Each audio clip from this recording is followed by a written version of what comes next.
headlines. Supporting immigrant students' college success. I want to thank you all for joining us this Thursday afternoon, for taking time during your lunch break, during what I know is a very busy season for all of you. So thank you. We have over 215 people from across the state of Washington who've registered, and we're so glad that you have joined us in community. Before we begin, I'd like to start with our land acknowledgement. Northwest Education Access respectfully recognizes that we operate on the traditional stolen land of Coast Salish people, including but not limited to the Duwamish, Muckleshoot, Nisqually, Squaxin, Stilikum, Suquamish, Tulalip, Puyallup tribes, past and present. We acknowledge that this land was stolen through genocide, broken treaties, and continued oppression. And we know that the Native communities are still fighting for rights, recognition, and reparations. This acknowledgement does not take the place of authentic relationships with Indigenous communities, but rather serves as a first step toward deeper understanding that our organization is taking. We're committed to learning more about the ways in which we can continue to grow and support Native communities. So now let me set the context, a little bit about our organization. For nearly 24 years, Northwest Education Access has worked with young people ages 16 to 29 to reconnect to their post-secondary goals. We work hand in hand with Opportunity Youth and with other organizations that support them as the backbone organization to Sound Reengagement Collaborative. You can find more information on our website at northwesteducationaccess.org. This year, we decided to share both our work and that of organizations that we partner with through webinars like this one. Today's webinar is the second in a statewide series. The first was a financial aid for unhoused youth webinar this July, with over 130 people from across the state registering. Today's conversation goes beyond the headlines to center immigrant student dignity and access, and what those who support them and their families can do. I'm going to next go into some housekeeping and community agreements. First, please be aware that we're recording this webinar. Captions are enabled. You can see at the bottom of your screen. You can choose captions, and you can also choose your language if you need translation. We're going to be using the Q&A feature, which you should also see at the bottom of your screen. Q&A is enabled, but the chat feature is not. So use the Q&A to ask questions, and you can upvote. If you see someone who's posted a question that you really like, please upvote, because there's a lot of you in the audience, and we want to make sure that those popular questions get pushed up to the top so that I can ask those questions of our panelists toward the end of the Q&A. There is a raise hand feature, but we won't be using that today. Also, you can be anonymous when you're asking a question. For the safety of participants and community members, if a question that's asked is personal or might affect the safety of community members, our moderators will dismiss that question. Participants should not ask questions about individual immigration cases. If you have personal legal questions, contact Northwest Immigrant Rights Project directly at nwirp.org/resources/contact. Again, that's nwirp.org/resources/contact. The questions that you do ask should address supporting immigrant students in post-secondary navigation. They should be relevant for school counselors, higher education staff, community advocates, and service providers. And please remember, the confidentiality and safety of all of our participants is paramount. So please don't insert specificity within questions that might identify people. Also, I want to note that the resources from the folks who are on our panel, as well as a survey, will be shared after the session.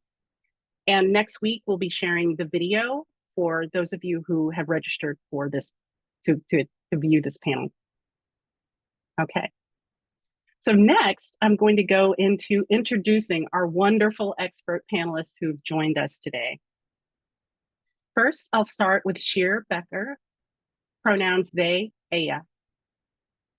Aya. Sheer is a staff attorney at Northwest Immigrant Rights Project, working in the Unaccompanied Children Program.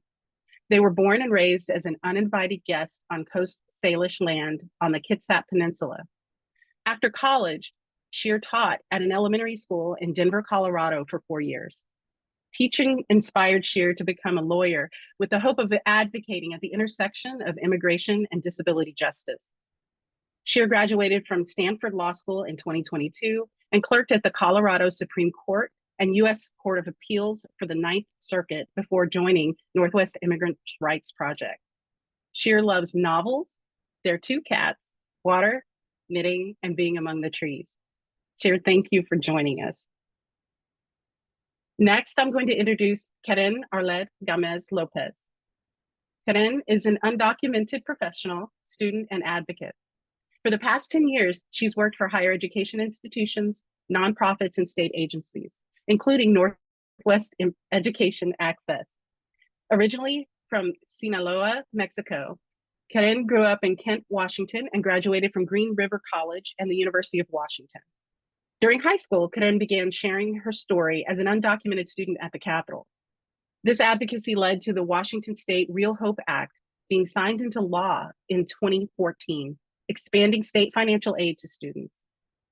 Karen continued to advocate at the state and national levels for immigrant rights, founding awareness events, organizing conferences, lobbying in DC, helping fundraise thousands of dollars for scholarships for undocumented students, and getting the community registered to vote. She's currently earning her Master of Arts in Policy Studies at UW-Bothell. Thank you for joining us. Yasleen Torres Peña, pronouns she, her. Yasleen has a deep commitment to helping families and students navigate their post-secondary options. As a program associate for the 12th year campaign at the Washington Student Achievement Council, of WASAC, her role involves supporting initiatives that help students transition successfully from high school to higher education, providing them with necessary resources and guidance. Her educational background from Washington State University, combined with her dedication to serving students and families, positions her as an advocate for increasing access to education and empowering individuals to make informed decisions about their futures. Yasleen, thank you for joining us. Last but not least, Christina Winstead, pronouns she, her. Christina serves as the Associate Director for College Access Initiatives at the Washington Student Achievement Council, WASAC. She has over 20 years experience in higher education. Christina graduated from the Evergreen State College with her bachelor's and from Seton Hall University with her master's in counseling and her EDS in professional counseling. Christina, thank you for joining us. Thank you to all of our panelists for taking time out of your day to share your insights and expertise with us and with all of the members of folks who've joined us from across the state. So next, we are going to get into the panel discussion. And in this discussion, I'll be asking these questions. Any of our panelists can join in. The first question is about kind of acknowledging the current landscape. What are some of the major concerns immigrant families are experiencing? And what are the concerns of those who are supporting them? Dear Christina, Yasleen, Karen, feel free to join in.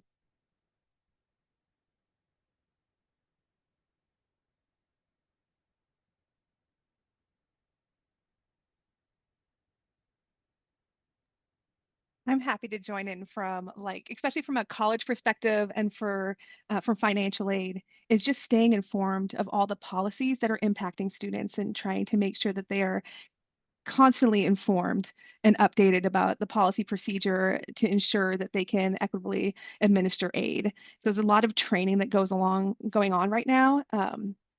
And it's challenging because we're also in a landscape where a lot of our college access professionals have experienced a lot of attrition. There's been a lot of budget cuts when it comes to this world of work. And so it's also counselors and teachers wanting to do more with less to best support students and to best understand the circumstances they're in so they can advocate for them. There's a lot of desire to really help students. There's a lot of desire in trying to figure out and making sure that it's not, good intentions are great. They don't always lead to the best outcome. So making sure that their good intentions are also followed up with the information they need to best support students. when it comes to those policies, and making sure that it's not just about good intentions, how do you all work in helping that folks understand those policies?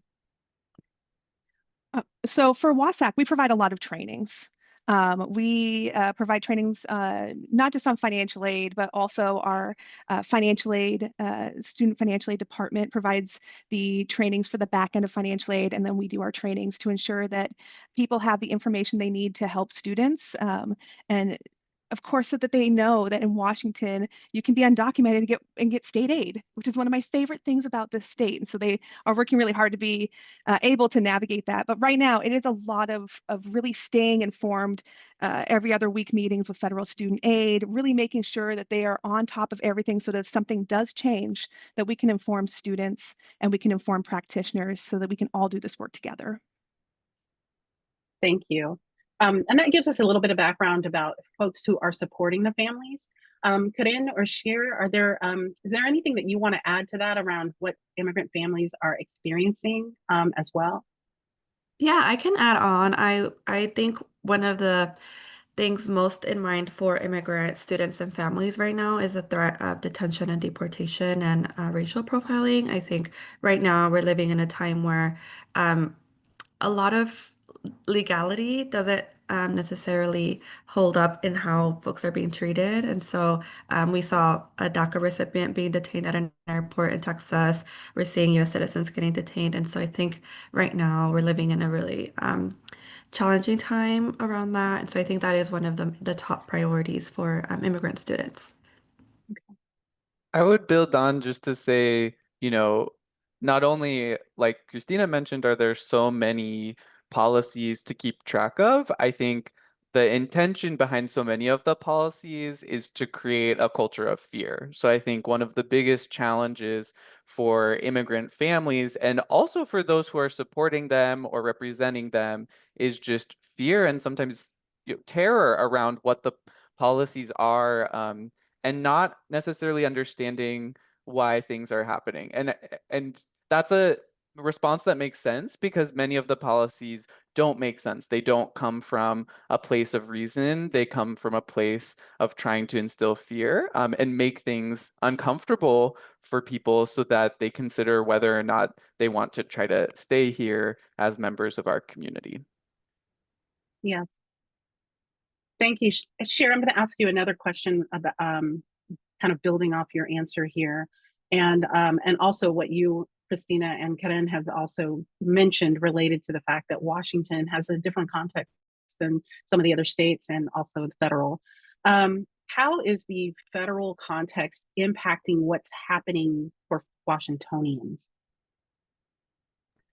I mean, on the immigration law side, the federal context is important because immigration laws are federal laws. The federal government is in charge of immigration law. And here in Washington, we actually have a big part of our state that's technically considered in the border, right? It's anywhere 100 miles from a border with another country or from the coast is considered border. So we have a lot of border area. And there are, federal agents here in Washington State, and all of the federal immigration laws apply to Washington State.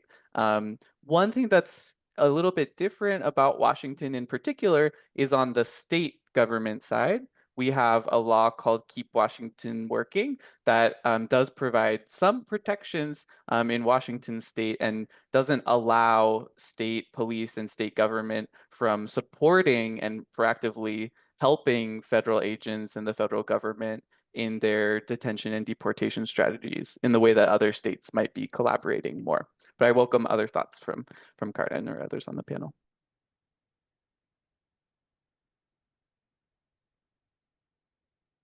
Okay, I'm going to move on to another question.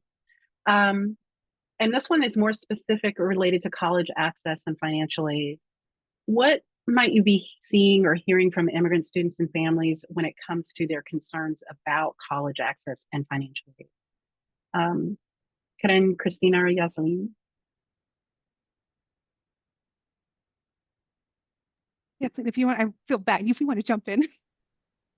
Um, I was just gonna kind of build off of kind of the answers that we've been hearing. I think fear is a really important piece to call out and just acknowledge. There's a fear of the students maybe doing something that's gonna hurt their family or put their family at risk. Especially when we're looking at like filing a FAFSA or what that means.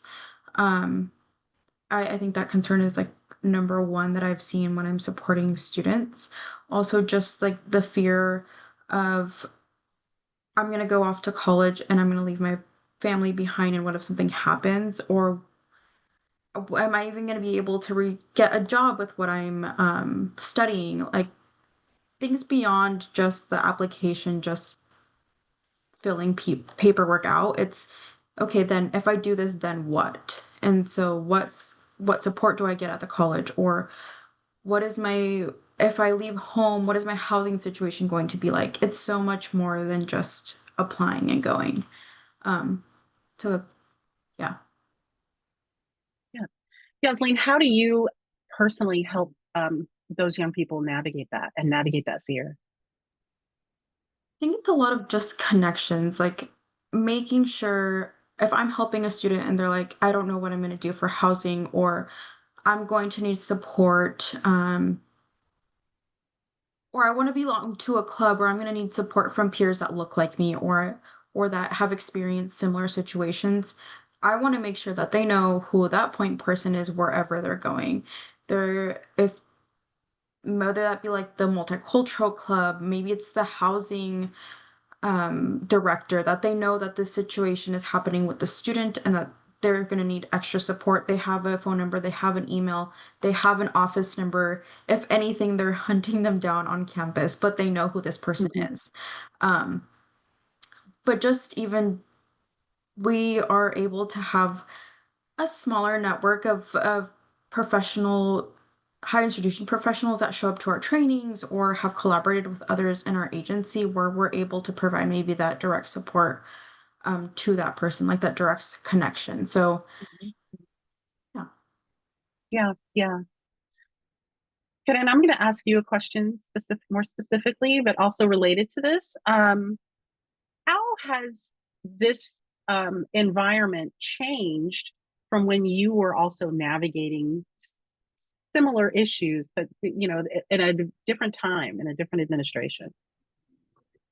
That's a challenging question because, in some way, shape, or form, the undocumented community has always been navigating this similar situation, right? Like it's Mhm. nothing new. We've been facing detention and deportation and human rights violations for a long time, but I think right now, it's only been exacerbated by like public discourse and media, and we've been seeing more maybe like presence of ICE within our communities, or folks getting detained at their court hearings in Seattle. So we're seeing it more present, more vividly here, at least in Washington, but than we have before.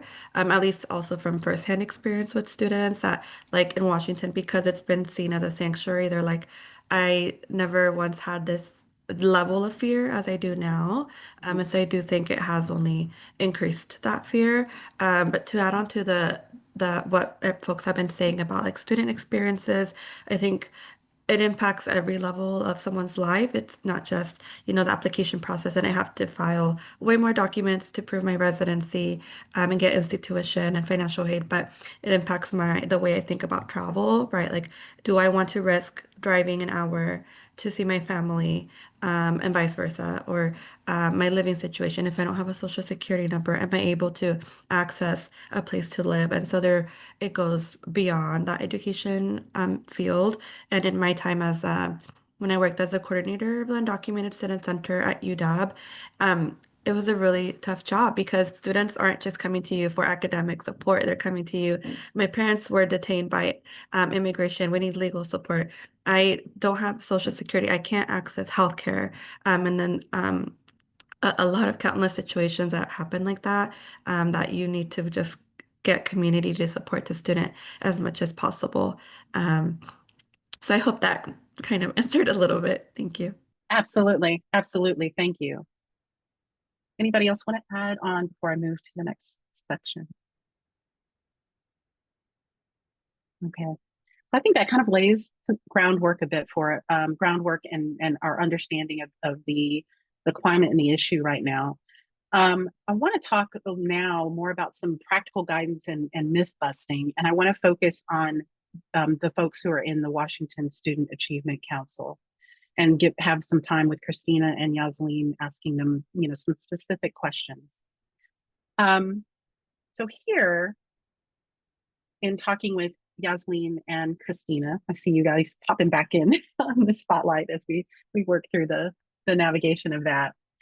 Chris, most of the people I think who've signed up for this probably know what WASAC is, but there are some who may not. Can you describe just a bit, tell us what's WASAC?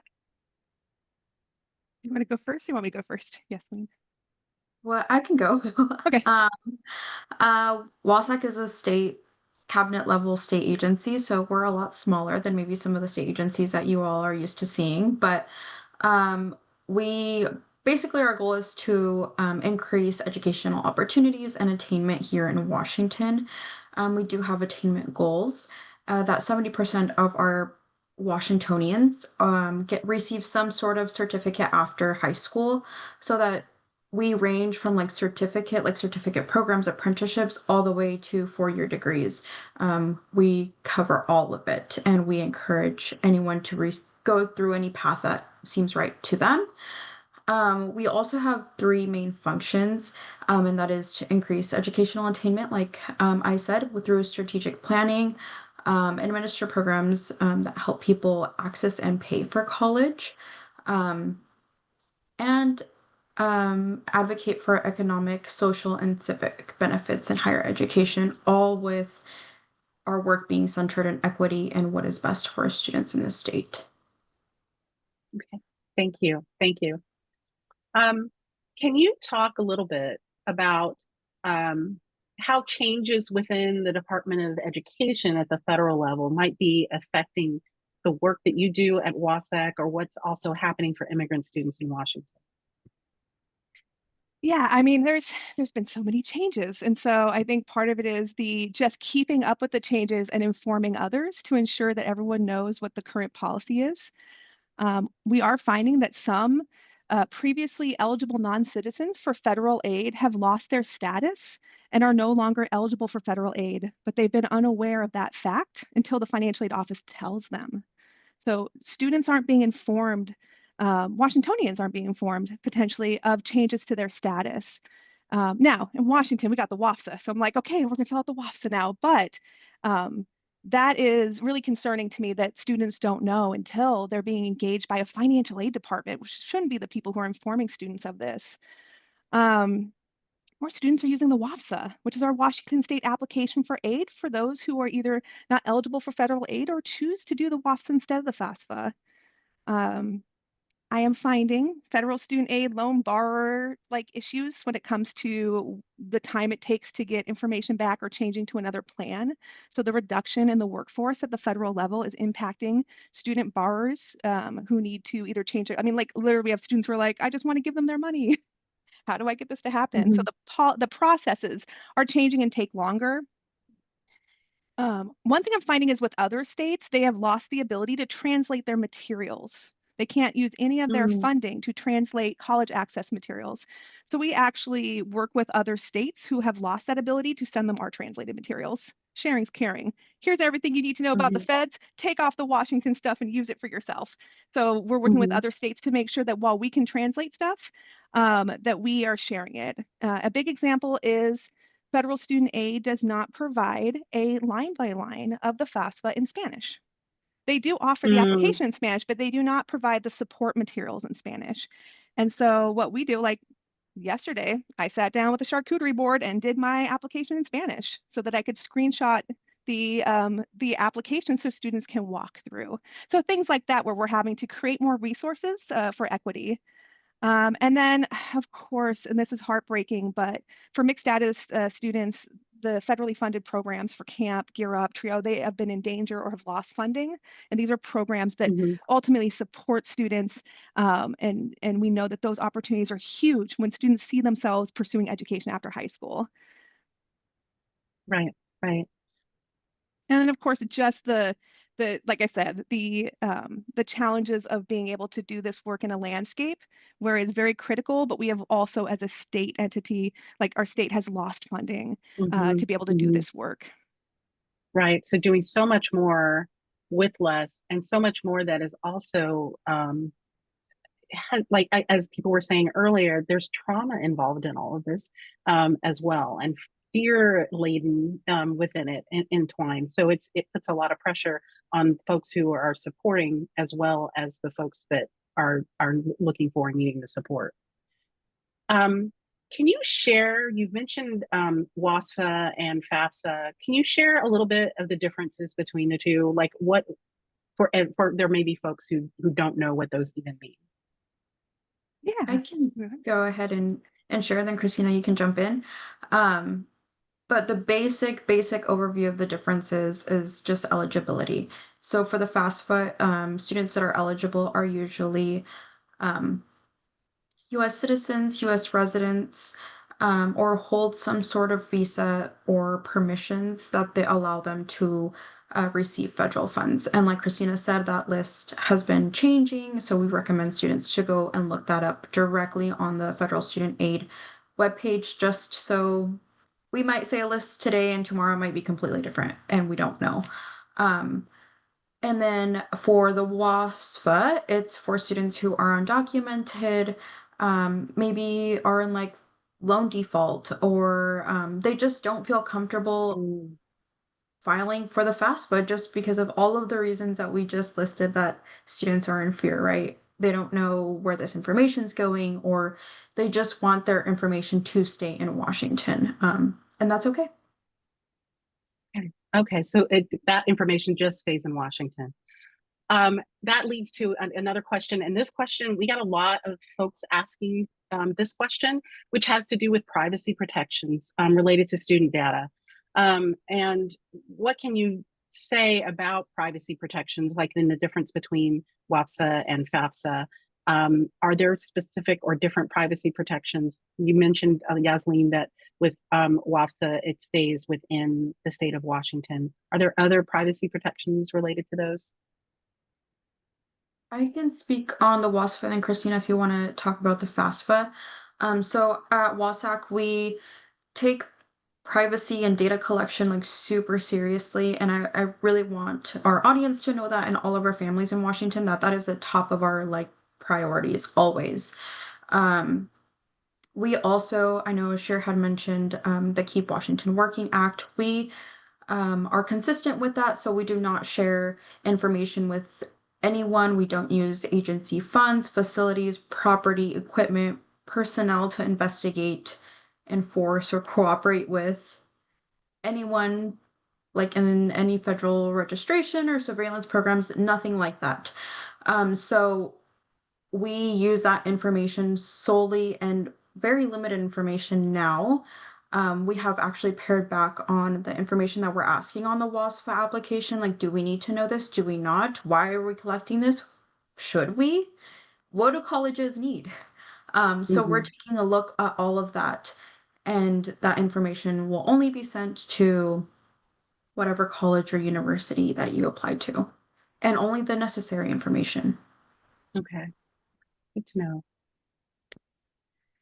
For federal student aid, and I have a document that I will share with y'all to share with everyone, that actually NASFA came up with, that shows the decision making that the financial aid offices have to go through before they release anything. And I will let you know now, before you look at it, it looks real busy because there's a lot of decisions to make, but it talks about the financial aid data and what they collect and how they use it. So they use it for purposes of awarding aid, and it will list in there like what they consider financial information that they cannot share and what they don't consider. And so there are certain components that they can share for benefits programs as well. And so you'll see some of those data sharing agreements, even in Washington, where we are working to see, like, if you're using a program that is means tested, do you need to really apply for state aid again? Do you really need to apply for aid, or do we have the fact that we know you're eligible to make this easier? And so there are other states and even a federal work where they are looking at that for eligibility. Ultimately, we want students to be informed of how their data is used, and then we want to support them by informing them and then supporting their choice, honoring their choice. We know that if a student does a WAFSA instead of a FAFSA, even if they're eligible for federal aid, we know they're going to lose out on some aid, that they're not going to be pursuing the federal aid by using the WAFSA. That's a choice that they'll make, and we want to make sure we support them in what choice they decide on. But the application for the FAFSA right now is in beta testing too. So we have been looking to see, like, basically we meet every other week with the feds, and if anything changes for data sharing, like, we will inform you very quickly. I have it on my Padlet. I have it everywhere. You will probably hear me shout it from the rooftops because I want to make sure that everyone's informed. If there's ever a change to how the feds use your data, you need to be informed on that. So we will make sure. That's my biggest thing, is like, my promise to you is we will not keep anything, like, nothing will be under lock and key. As soon as I know, you will know, so that we can best support students together. Awesome. Awesome. Christina, how do you inform folks? Yeah, so we have a newsletter. We're also on social media, but then we have a Padlet that I can share with you that I just updated. You can subscribe to it, and it tells you when a new post has been made. I put resources on there for your students. I put our trainings. We have presentations that you can use that you don't have to create yourself, but it's all on there. And I have the first tile says financial aid updates. It's just like what happened this week in federal aid, and that's where I put those things. And so if you subscribe, I apologize. Sometimes those updates come late at night because I'm traveling, and I just want you to be informed. So if you get some late night update notifications, I apologize. Thank you. Thank you so much. I think we can move to the next section where we speak with Sheer directly. So I will let our background folks make those changes, and then Sheer, you and I will be in conversation. Okay, thank you. Sheer, can you tell us about Northwest Immigrants' Rights Project and the kinds of supports available for people? Definitely. So Northwest Immigrant Rights Project promotes justice by defending and advancing the rights of immigrants through direct legal services, systemic advocacy, and also community education. We're the biggest immigration legal nonprofit in Washington State, and I think the Northwest, and we serve people who are low income and need help with their immigration cases throughout Washington State. We have offices in Seattle, Tacoma, Granger, and Wenatchee.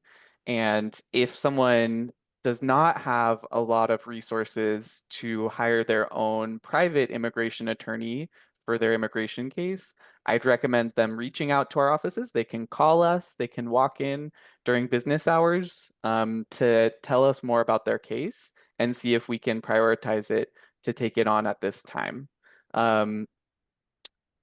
Yeah, and we offer services in all sorts of immigration cases, but we try to prioritize those cases for people who are especially vulnerable or for those who have more complex cases that need more support. Thank you. Thank you. Talk to me about some of the most persistent myths that you encounter about pathways to citizenship, and how we can address the misconception that being a good citizen for several years leads to legal status. I think that's something that we hear a lot about, like, oh, why didn't they just, become a citizen? They've been here this long. Why didn't they just do this or that? It's a lot more complex than that. So can you kind of talk about that? Definitely. I think immigration law is one of the most complex areas of law that we have in our country. And it's important for all of us to remember that the US didn't always have immigration laws. They started in the late 1800s, and the first laws were racist laws.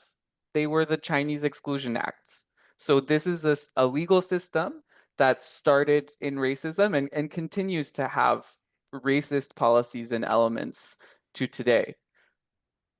I think one of the biggest myths I hear now, especially as immigrants have been painted, I think, as scapegoats for so many problems in our society, sort of in the political landscape right now, is that people who don't have legal immigration status are somehow inherently criminals. So that's the first thing. We need to recognize being undocumented does not mean you've committed a crime, because our immigration laws, they're not criminal laws, they're civil laws. And what's that difference? What's a crime versus civil law? Well, think, for example, if you go and punch someone in the face, you've probably committed a crime. Maybe, we could talk about it later, but you've probably committed a crime.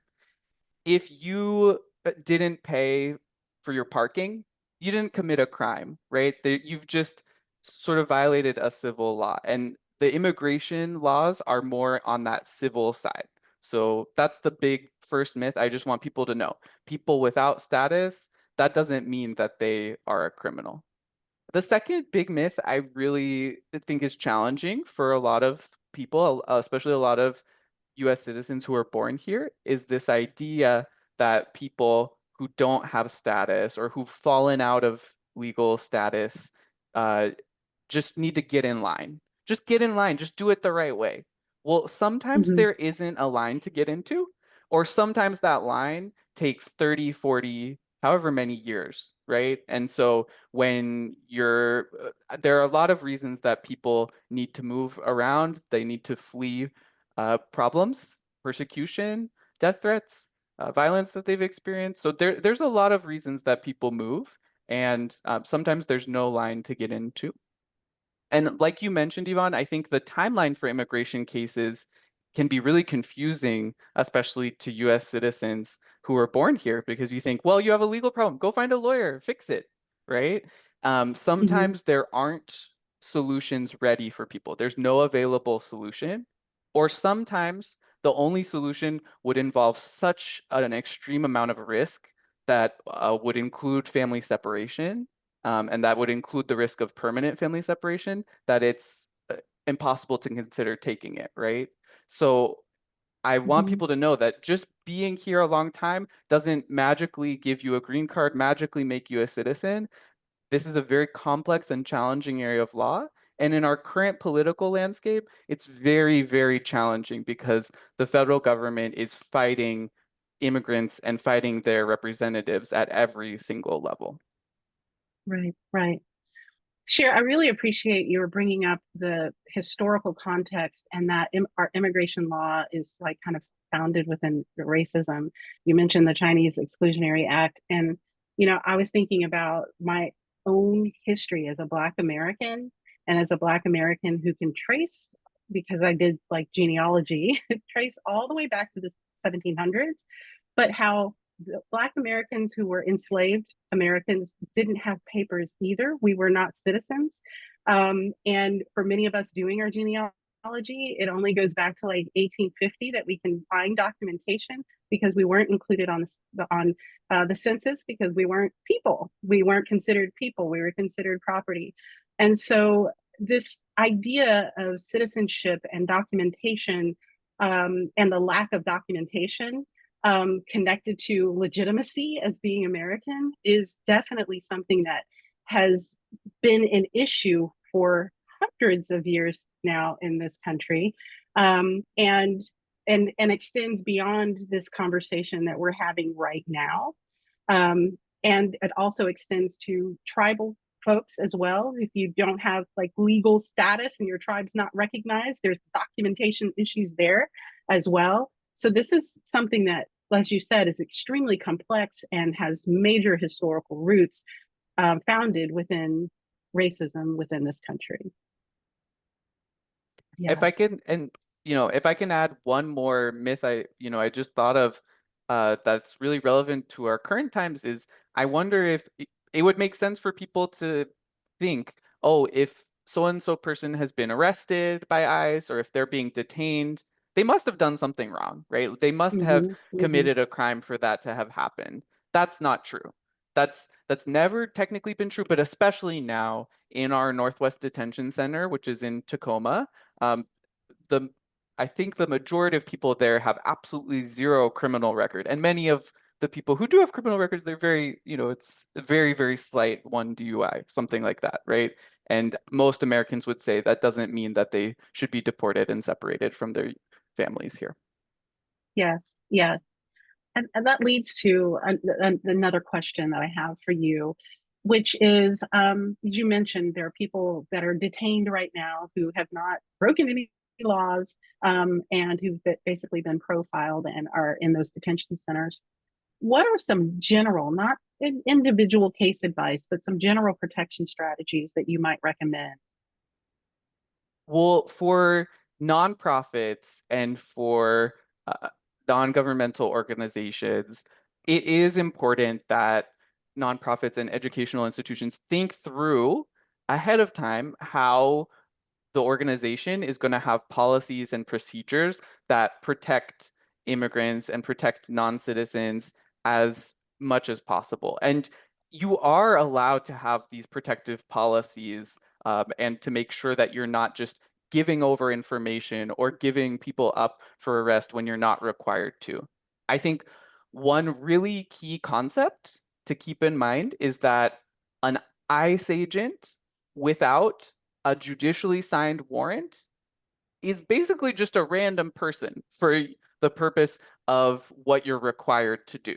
So just like Mhm. how if a random person showed up at your institution and asked for private information about a student, um, you are not required and you should not give that information to someone if they don't have a legal right to it because it's confidential. And the same is true for an ICE agent without a judicially signed warrant. Um, that idea of judicially signed warrant is really important because often the Department of Homeland Security, where ICE is housed, will create its own warrants. And on our website, we do have resources for nonprofits, particularly, that show examples of judicially signed warrants versus immigration warrants, which don't hold that same weight. So that's one concept Mhm. is Mhm. you don't have to give over information and they may ask for it anyway and may make it seem like you have to, even when you don't. Mhm. Another really key concept is it's sort of about the same thing, but it's about spaces. So private spaces, you kind of want to think of ICE agents like a vampire. Like if you invite them in, they can come in. But if it's a private space, if it's not open to the public, they can't just come in when they want to. They, again, would need to have a judicially signed warrant that explains where they're going and why they're going there. So those are key things to keep in mind. In our institution, what are the spaces that we want to be private? What spaces do we want to be open to the public? How do we communicate that to anyone who visits us? And how do we communicate that to students? Thank you. Thank you. You mentioned your website. Are there other places or places on the website for folks to access Know Your Rights resources for students, families, nonprofits, so on?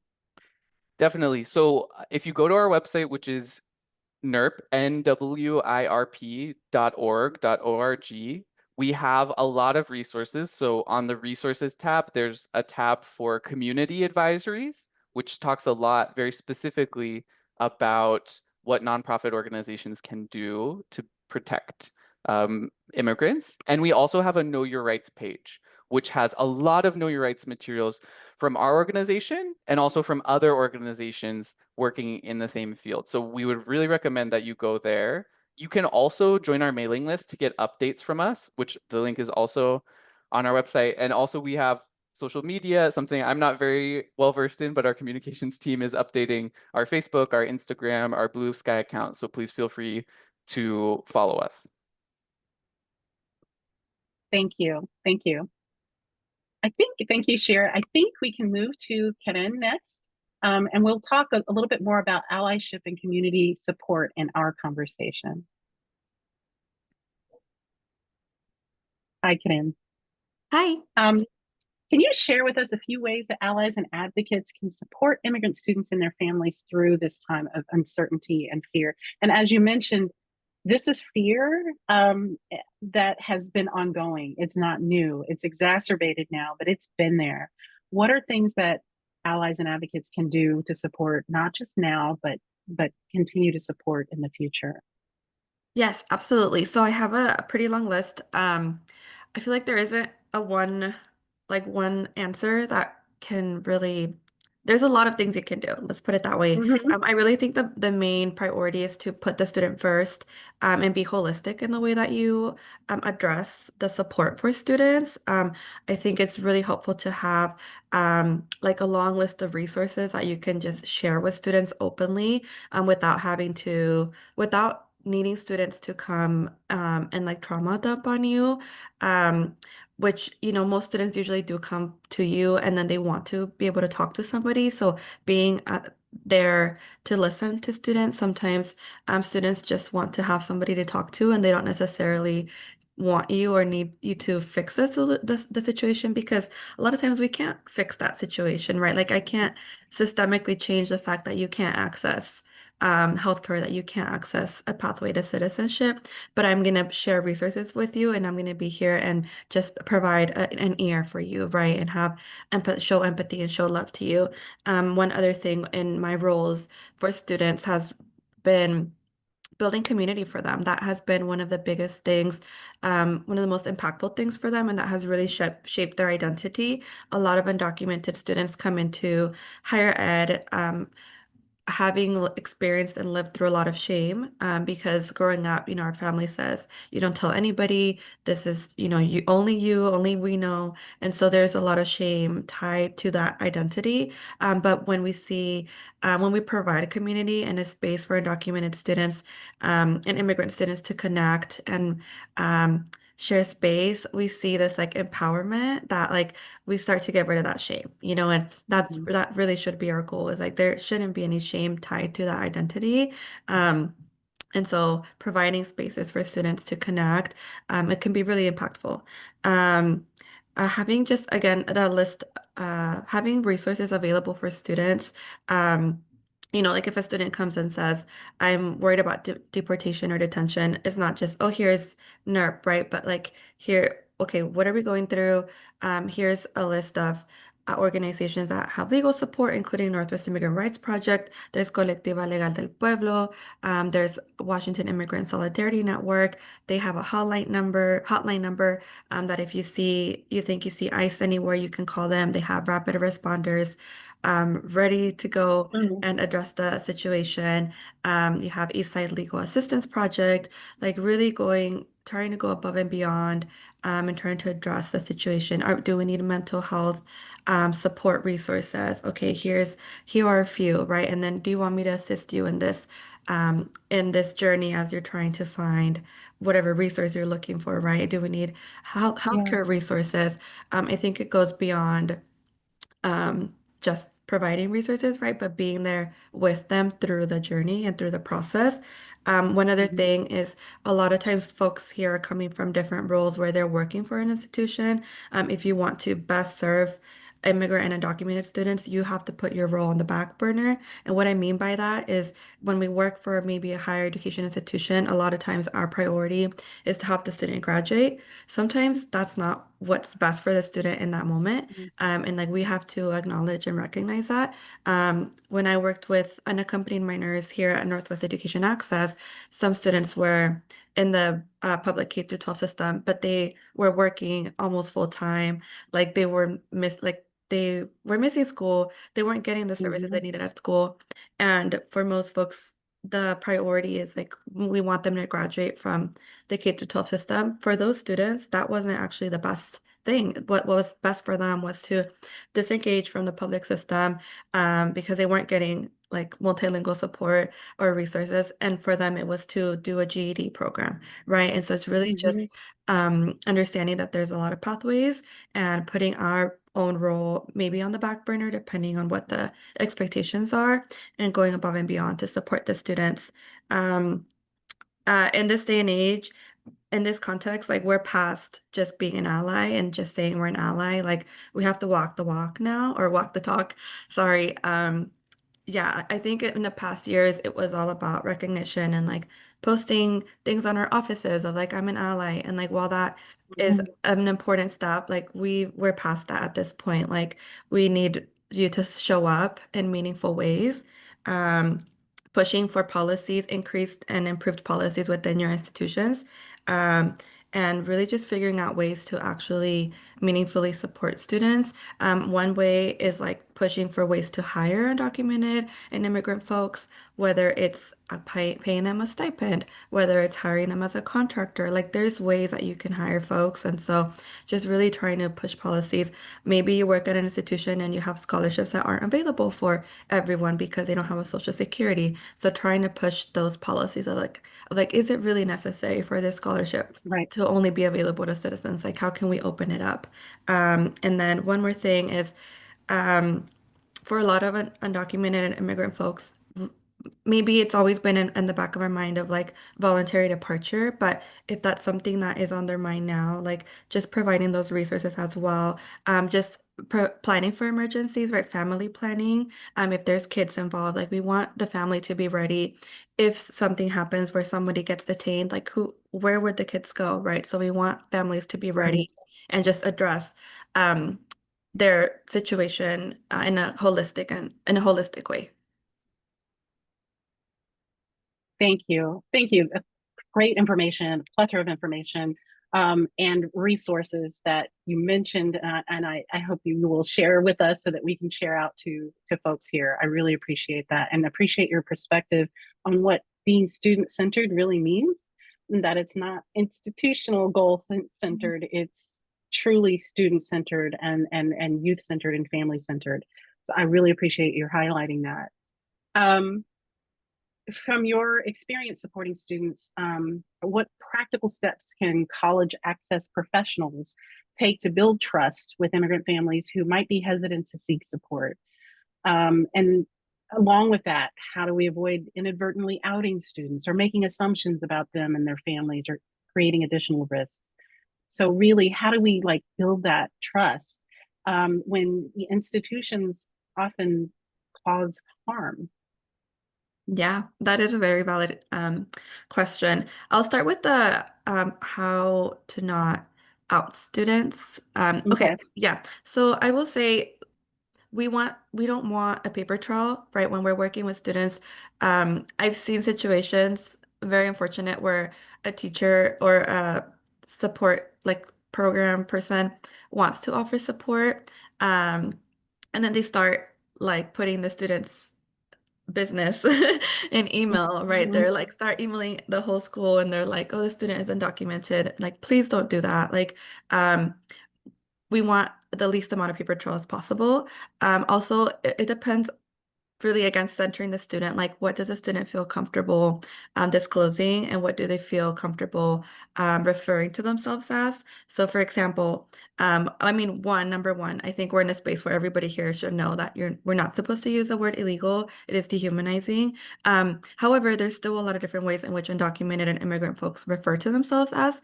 For example, we have undocumented, right, which is kind of the more general umbrella term, but there's folks that have DACA that feel a little bit better and safer being called documented.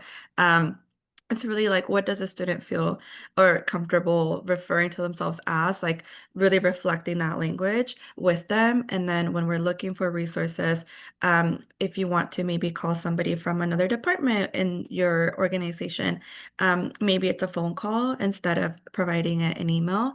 And then an email, you're like, oh, I'm connecting you with the student we talked about, right? Like there's no, here's a student, they're Mhm. undocumented, they, listing personal things that aren't necessary.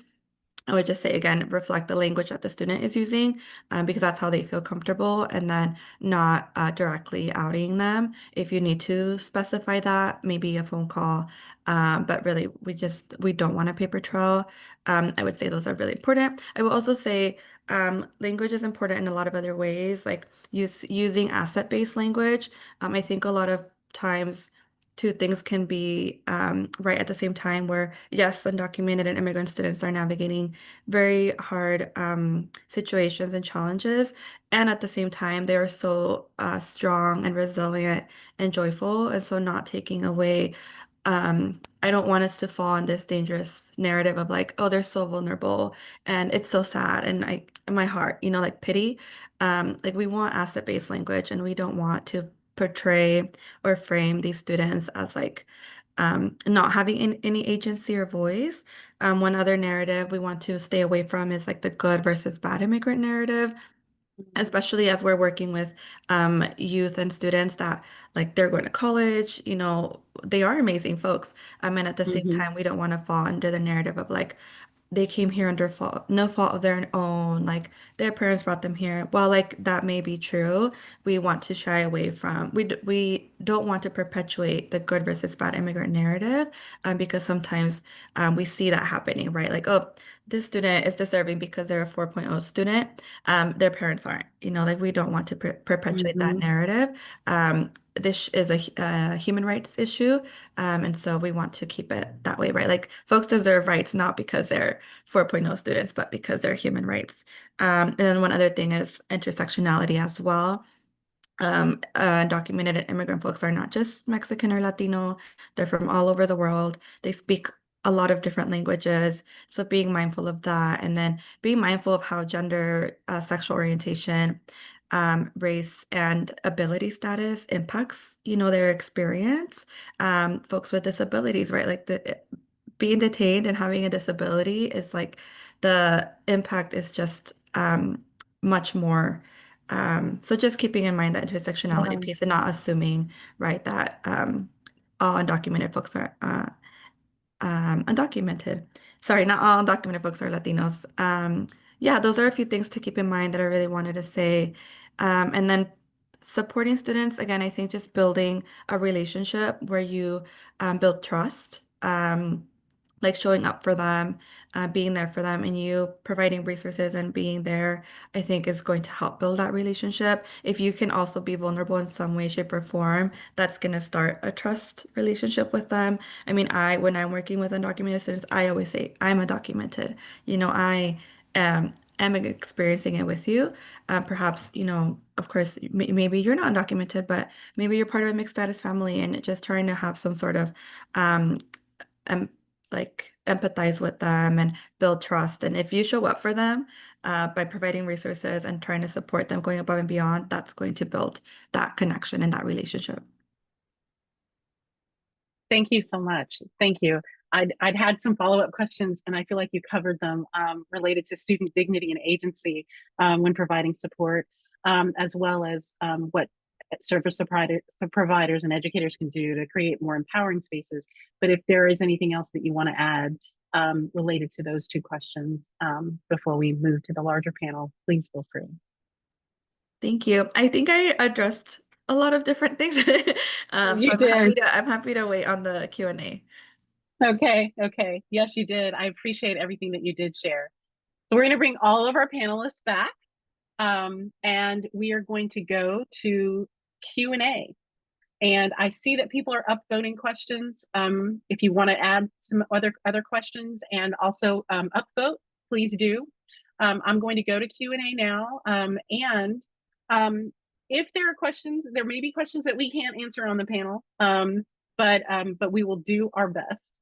Okay, so first, as an immigrant myself working in higher education, I see firsthand how fear of ICE and national policy flashbacks still impacts undocumented and mixed status students in Washington. How can educators acknowledge these realities while keeping our campus spaces safe and supportive? What language or framing have you found most effective for reducing fear when we talk to immigrant families and about student rights and education access? And anybody on the panel can, or multiple people on the panel can address that.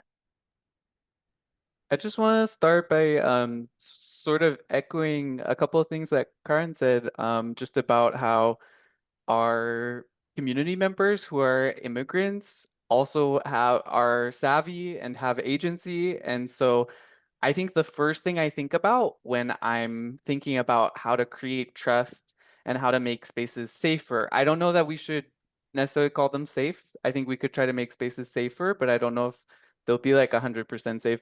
I think is just honesty, like being really honest and upfront, right? Because something that would be unsafe is to say, well, you're completely okay here. You can share whatever you want. That might not be true. Especially in the education context, if you're a mandatory reporter, thinking through what framing you need to start with and sharing honestly about what protections exist and what protections can't exist because of the context and the institution that you're in. I think that's important. And I think that will help people as they navigate what they choose to share. Thank you. I agree with all of that. I just feel like also like it's just being honest with students. Like don't make like even unintentional false promises, but you can't promise safety to students.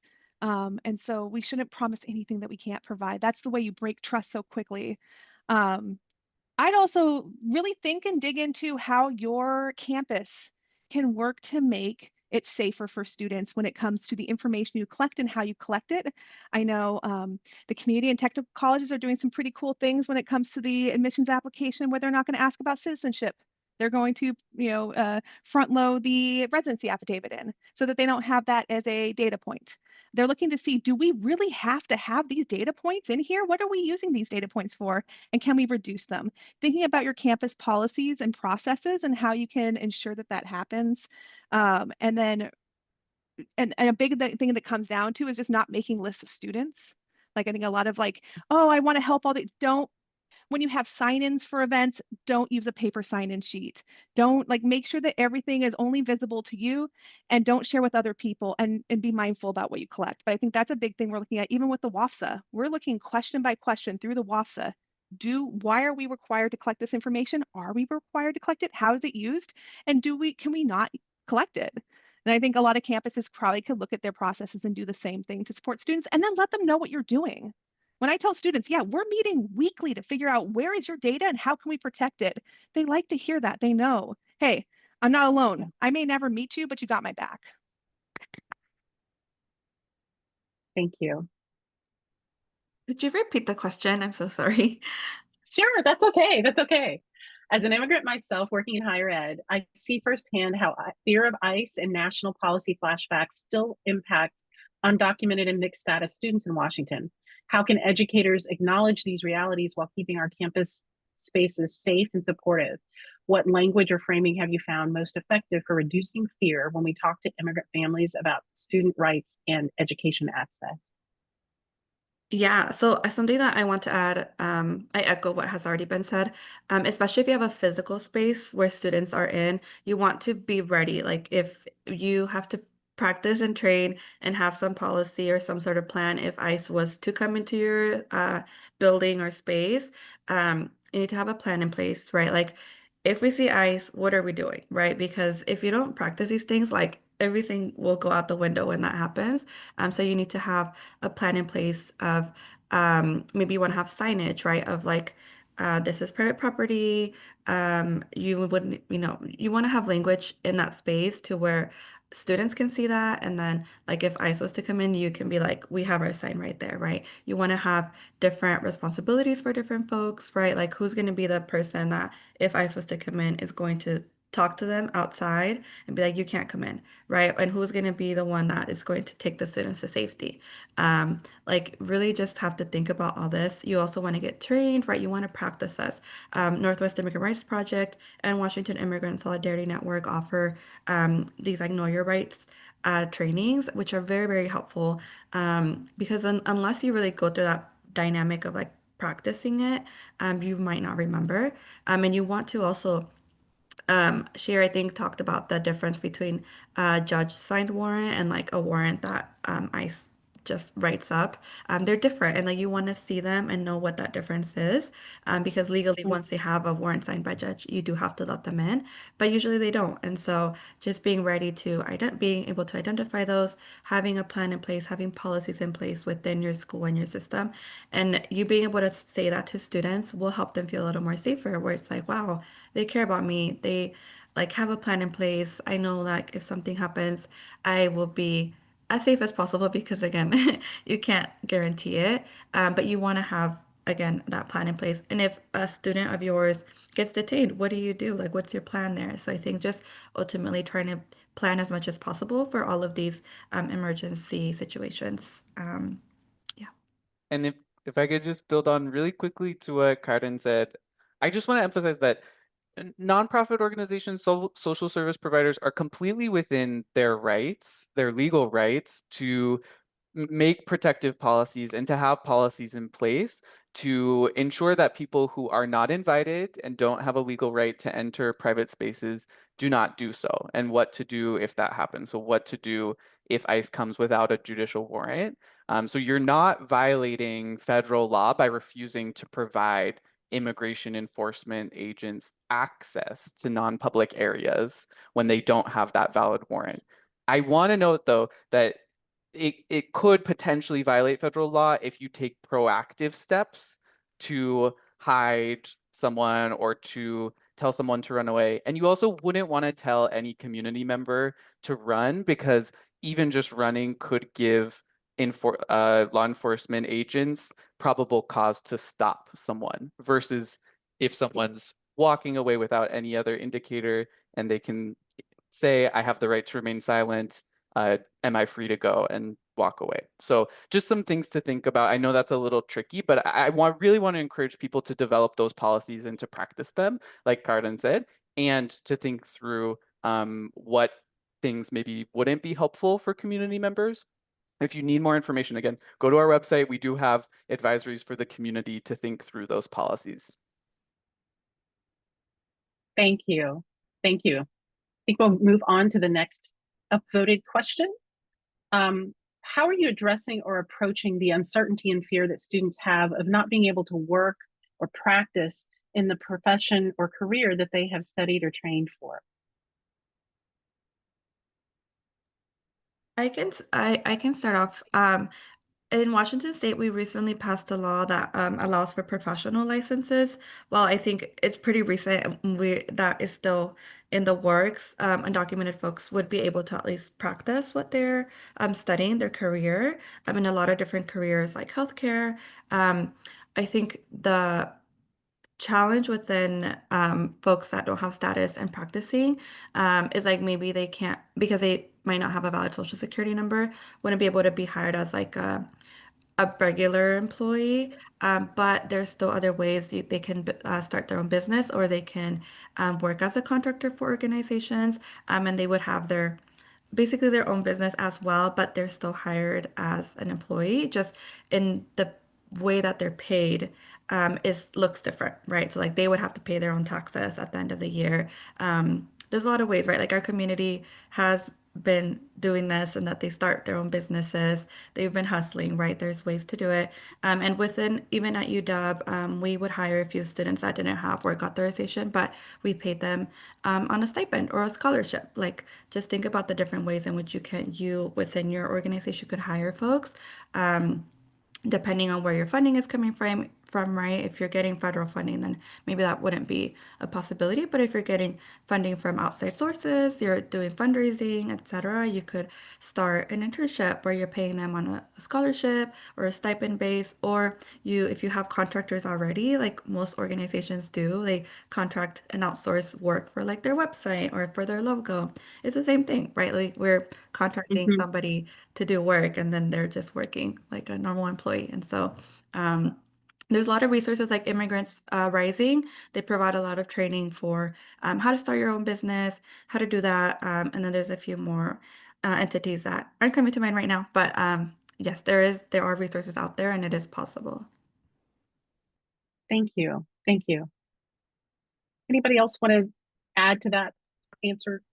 I just want to quickly add that some people won't have work authorization, but there are also many undocumented people who do have work authorization. And so important to keep that in mind. Again, don't make the assumption that just because someone doesn't have legal status, that they certainly wouldn't have work authorization. Sometimes they will have a work permit and a valid social security number. And then thinking through and advocating in solidarity with them if there are potential employers who are saying that because they're not a permanent resident, they can't be hired, something like that, that could even be violative of federal or state civil rights laws that protect people from national origin discrimination. So ensuring that we're also thinking through in a nuanced way how to support undocumented people who do have work authorization. Thank you.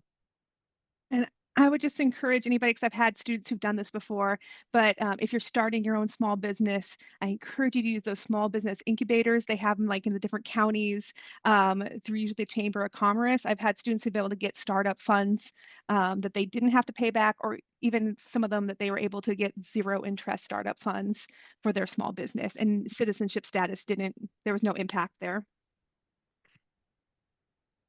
Thank you for sharing that, Christina. Okay, I'm going to move on to the next question.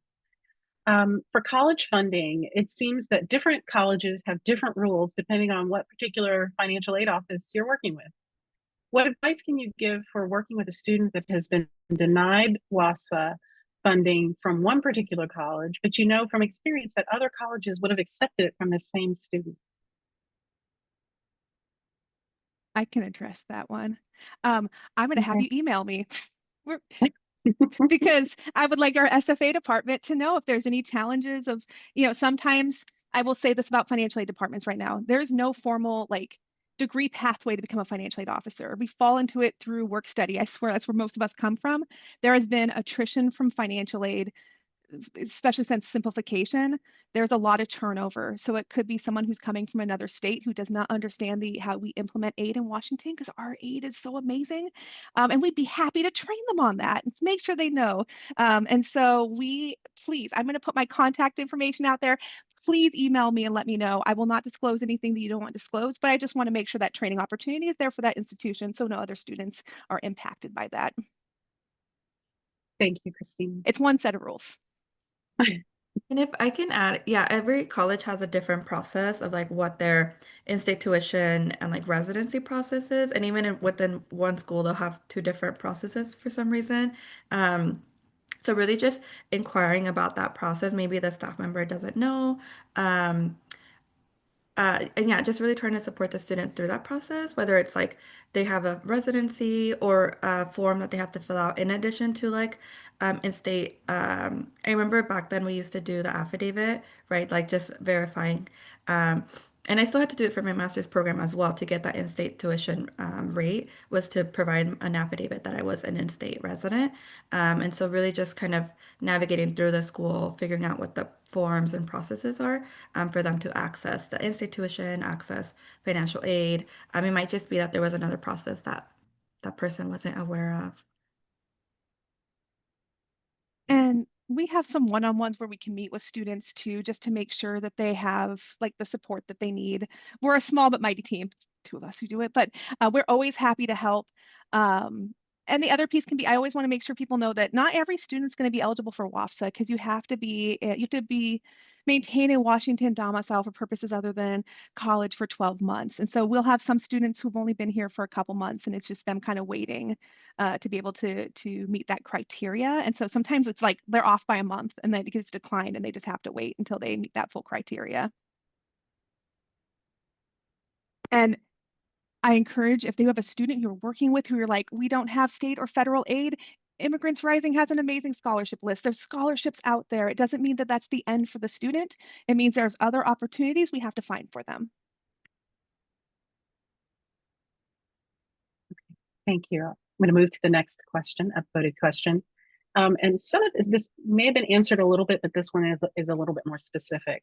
What are some ways that students who don't have a Social Security number can be supported with finding employment?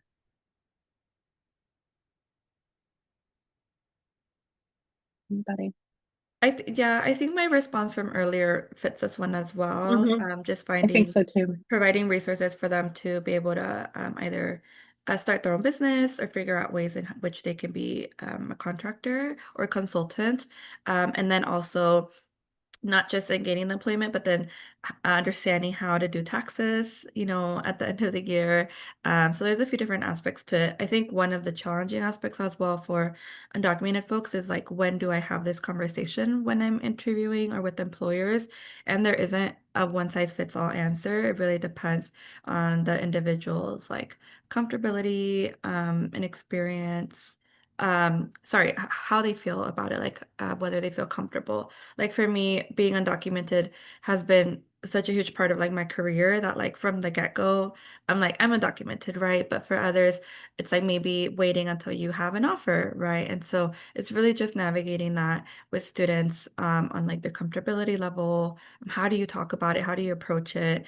Um, I will say one thing that I forgot to mention earlier was a lot of undocumented folks assume that they aren't eligible for things like scholarships and work opportunities because of their status and because that's largely the perception. But um being very explicit, right? Like I've in my previous role, we hired I I led a fellowship for youth, and we hired undocumented youth and we hired them as contractors. But in putting the flyer, if I just say hiring students, like a lot of immigrant undocumented students aren't going to apply because they assume they're not eligible. So I very explicitly said like open to all students regardless of like immigration status or open to undocumented students. And then I have to say open to undocumented students without DACA because then those that don't have DACA still assume that they're not eligible. So being very explicit about what opportunities are open to who. And then if students come to you and they're like, oh, I saw your scholarships, but I'm not eligible. You're like, are you sure? Like, are we sure? And then saying, do you want me to reach out and ask? Because then students have that fear of like, I don't want to out myself. And so really kind of just taking that extra step of verifying what exactly is available to who. And then can we change that, right? Can we push it? And if not, contracting, starting your own business, just providing support around all of that. Thank you. Thank you. Another question. Considering that the IRS has a data sharing agreement with ICE, if a student who is a citizen fills out FAFSA, but their parent is a non-citizen, can that put their family at risk? I think this is one of the reasons why we're like the WAFSA is an option if a family doesn't want to pursue the federal aid. So the data sharing agreement with IRS is huge. That was something that was very surprising to a lot of us. Currently, there is no data sharing agreement with Homeland Security and federal student aid that would impact that at this point in time. That's why on the Padlet, if anything changes, like as of I think NASFA was on a call with Aaron Lemons Rouse, like I think like it looked like yesterday. So they had everything clarified through federal student aid that they're not sharing. But if anything does change, that's where we want to get that information out there as quick as possible. One of the things that they did say was that if a family has their information already in another government system, like that information is already there. And so that's it. There's no way to delete it out. Believe me, everyone has looked. There's no way to delete out. And same with the FAFSA. When you file the FAFSA, you can't delete your FAFSA after you've submitted and had it processed. So I always encourage for students to make an informed decision, but also to use the WAFSA questionnaire if they're not sure which application to use. Because that way they won't accidentally start the FAFSA and then realize on question 36 that they're not eligible, because it doesn't ask them about their eligibility for that application till about 2/3 into the application. It's not a first question that comes up. And so I would encourage using the WAFSA eligibility assessment tool. It is 3 questions, sometimes 4, and it tells a student what they're eligible, federal or state, and then they can make an informed decision. And I always tell students, if you're not comfortable with the federal application, then do the state application. We know that you're going to lose federal funds, but we want to make sure you feel safe going to school. If anything changes, again, I will shout it from the rooftops. It's literally, I have so many query searches that will like to send me an email if it comes up, that it's something I'm very aware of. If it comes up, you will hear me all the way in Rochester shouting it out, putting on the Padlet and making sure everyone's aware of how their data is being used. And just to re-emphasize the point Christina made, that if the federal government already has information about the parents of a student in that situation, yes, I think it's very valid to every non-citizen should be skeptical whenever they're being asked to give any information these days to the federal government. And if those parents, regardless of their status, already have filed taxes, have used an ITIN number, or if those people have immigration cases and their information that they're going to share is already before the federal government in a different agency, I think the added risk there, I wonder how big that risk is, and I think it's important to let families make that decision for themselves and what they want to prioritize. I did see someone mention in the Q&A about using the CSS profile as another option. The CSS profile is for schools to assess for their own internal funding. And so it would not be for federal aid, that would be just for institutional aid. My only caution against it is they would be putting their information in with a corporation. And so I don't know how they're informed about changes to how that data is used. So I just want to make sure that people are aware of like corporate data sharing versus federal data sharing. And in Washington, Whitman and Whitworth are our two that will take that profile, but other states use it quite frequently. Thank you for checking that in the chat, Christina. I think I have time for like maybe 2 more questions. So we're going to go with this next one. How can we as educators advocate institutionally so that our colleges don't unintentionally re-traumatize immigrant students when they navigate enrollment, funding, or documentation requests?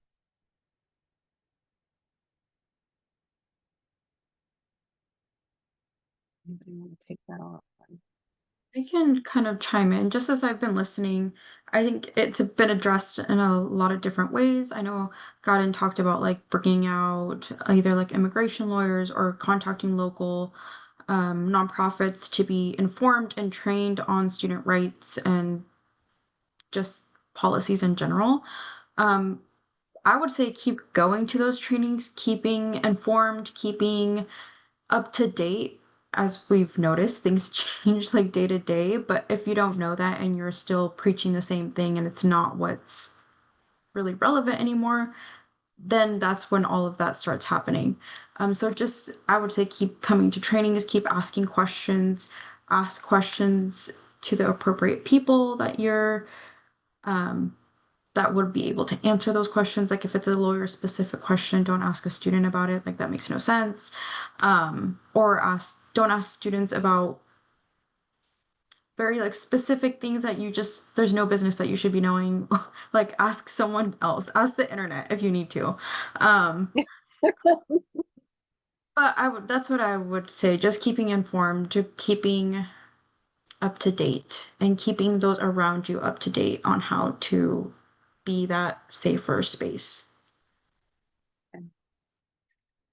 Thank you. I'm going to move. Oh, go ahead, Christina. I was going to say, just real quickly, look at your own internal process when you're asking for student story. So if you have an appeals process, are you asking them to re-explain their story and re-traumatize themselves because something is going on? Like really look at where you're asking for the students to provide their story. And is it necessary? Or is it something that like, oh, people feel good because they read a story and they helped a student? Like we don't need people to re-traumatize themselves because they need grace. And so I think it's also encouraging your campus and your faculty to give grace to students without them having to give an explanation. Yeah, if I can add on, I think looking at your institutional processes and seeing, especially for like financial aid, like is there any way that we can make this easier? Do we really need a 20-page residency document asking about like absolutely everything? Like, is that necessary? Can we make this can we streamline this? Can we make it easier and better for students? And then one other thing is like when you're asking for stuff or when you're engaging with them, I'm thinking about like how can the language aspect and how can we reduce fear is being very explicit, right? Like this form is to grant you financial aid. It will not be used outside of the institution. Like just being very explicit about what you're asking from them and how you will be using that information. I think fear comes from lack of transparency. And that is one of the big issues in a lot of institutions. There's no transparency on what goes on, who does what is being done with, or how is this information being used. And so, if you have a sign-up sheet that you have to do because you need to report how many students you had in order to get funding, right? It's like, we're not going to use this information besides the counting, right? Like the count of students, like be just very transparent of like, what are you doing? What are you using things for? That will help and help folks feel better and reduce fear. One other thing is like when we have resources, I see a lot of campuses have like, oh, here's a link of resources. And it's just a link that takes you to like 10 other links, and then you just go down this domino effect where it's only links and there's never actually a resource. And so I would encourage you to like revisit what resources you have, and then make sure that what you're giving a student is actually something tangible. Like I want you to try to put yourself in the position of if you were the student looking for the resource and you go through that, like, do you actually find anything meaningful? If you do, great. If you don't, how can we change this and make it better? Thank you. I'm going to throw in one last question before we close, really briefly. Are there any local or state policies or initiatives that we can also support as service providers or community members for the protection of our students? And just really quickly, if you know of any policies or initiatives, jump in and share them.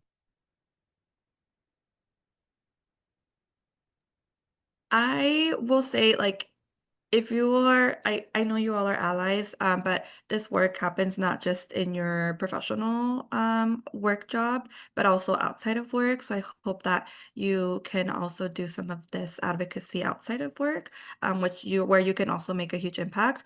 A few examples, for example, is you can be a rapid responder with Washington Immigrant Solidarity Network, where you sign up and you get trained, and then you would be a rapid responder. So if there's ICE presence or reported ICE presence close to you, then you would be called upon, and then you go and be a rapid responder and check, is this ICE? What is going on? You try to help the situation out. Also, another thing is there's a lot of advocacy in like legislation. So for example, we last year was when we passed the professional licenses, I believe. But there's a lot of other policies that we've been trying to pass that we haven't been able to pass, such as we passed healthcare opening up for undocumented folks. So now legally every undocumented person can purchase healthcare, but free healthcare is only available for like the 10,000 poorest folks in Washington state. We've been trying to pass unemployment for undocumented folks. So there's a lot of policies at the state level that we've been trying to pass that have not been successful. Like, this is where you all could really play a big role, is like turning out, going to Immigrant and Refugee Advocacy Day in Olympia. Like, there's a lot of advocacy. You can reach out to your senators, your representatives, just like making your voice heard at the county level, the city level, the state level. There's a lot of advocacy you can do outside of your role.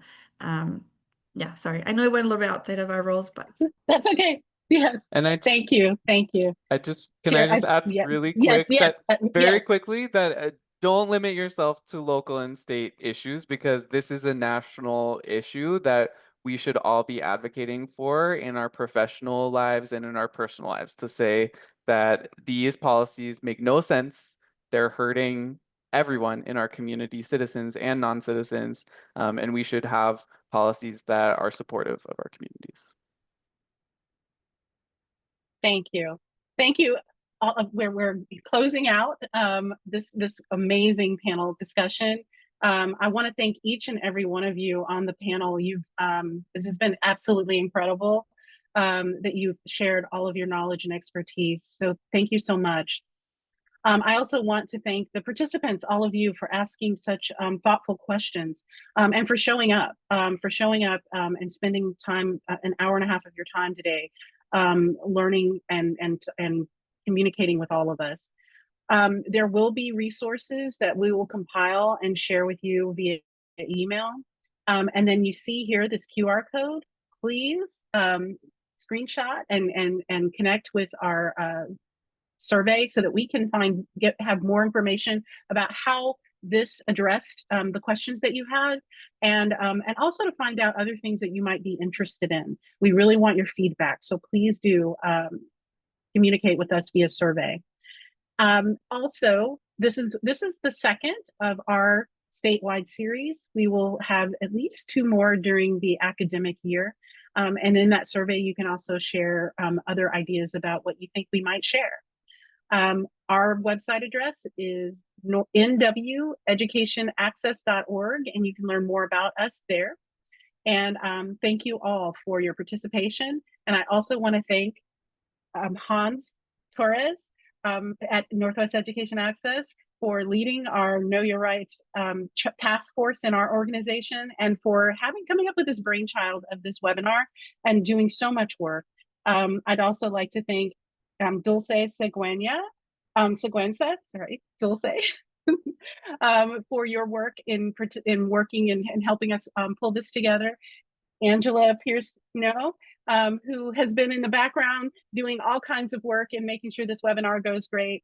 And Camila, I'm mispronouncing your last name. But Camila, thank you so much for your work in getting the information out to folks and sharing on our social media. Thank you all for being here, and have a great rest of your day and week.